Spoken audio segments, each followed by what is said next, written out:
না মানে জার্মানির সেই গণিতবিদের কী অবস্থা, যে এত কষ্ট করে অঙ্ক কষে বের করছিল ব্রাজিল রাউন্ড অফ 32-তে জাপানের কাছে হেরে বিদায় নিবে।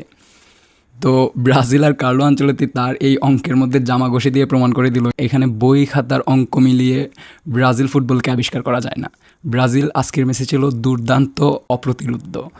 জাপান অনেক ভালো ফুটবল খেলছে এবং ওই ফুটবলটা ছিল একটা গোল দেওয়ার আগ পর্যন্তই। একটা গোল দেওয়ার পরে তারা শুধু ব্রাজিলের ফুটবলটা দেখে গেছে। আজকের এই ব্রাজিলকে দেখে আপনার কি মনে হয়, জাপান কি দুর্বল টিম ছিল নাকি ব্রাজিল আস্তে আস্তে গ্রো করছে? কার্লো আনচেলত্তির আন্ডারে Brazil day by day, match by match যে গ্রোটা দেখাইতেছে এইটা চলতেই থাকবে। আগামী ম্যাচে ব্রাজিল আরও স্ট্রংভাবে ফিরে আসবে এবং এটা মিলাই নিন। এবং আমি এটা বলছিলাম জাপানকে যদি আমরা হারাইতে পারি তাহলে এই ব্রাজিলকে আমি ফাইনাল দেখতেছি। ইয়েস, আজকে ব্রাজিল এইরকম একটা ম্যাচ দেখাইছে যেই ম্যাচে ভুল ধরার তেমন কোনো জায়গা নাই, সবাই সবার জায়গা থেকে পারফেক্টলি খেলছে এবং জাপানকে নিয়ে ব্রাজিল ছেলে খেলা দেখাইছে। জাপানে অনেক বেশি ওভার কনফিডেন্স দেখাইছিল, যার কারণে তারা একটা গোল দেওয়ার পর থেকে ব্রাজিলের খেলা শুধু দেখেই গেছে। জাপানের কোচ বলছিল তাদের নাকি ব্রাজিলকে নিয়ে প্ল্যান নাই, তাদের প্ল্যান হচ্ছে ফাইনালকে নিয়ে। তো তারা ফাইনাল নিয়ে প্ল্যান করতে থাকুক এবং সেই ফাইনালটা হবে 2030 সালের ফাইনাল।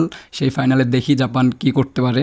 তো আজকে আর্জেন্টিনা ভাই ব্রাদার কী বলবেন, জাপান কি দুর্বল দল ছিল নাকি ব্রাজিল ইমপ্রুভ করছে? তো এই প্রশ্ন আপনাদের কাছেই রয়ে গেল। এই ম্যাচের মাধ্যমে আবারও প্রমাণ হয়ে গেল কেন কার্লো আনচেলত্তিকে ডন বলা হয়। ডন কার্লোর সাবগুলা ছিল অসাধারণ। কয়েকটা সাব করছে, কয়েকটা প্লেয়ার চেঞ্জ করছে, ব্রাজিলের পুরো গেমটাই চেঞ্জ হয়ে গেছে। তো আজকের এই ব্রাজিলকে আপনি ওয়ার্ল্ড কাপে কতদূর দেখতেছেন অবশ্যই কমেন্ট করে জানাবেন। আমি তো এই ব্রাজিলকে ফাইনাল দেখতেছি, কে কে আমার সাথে এগ্রি করেন অবশ্যই কমেন্ট করে জানাবেন। এবং আমি এটাও বলতেছি আজকের ম্যাচ থেকে ব্রাজিল নেক্সট ম্যাচে আরও স্ট্রং হয়ে ফিরে আসবে।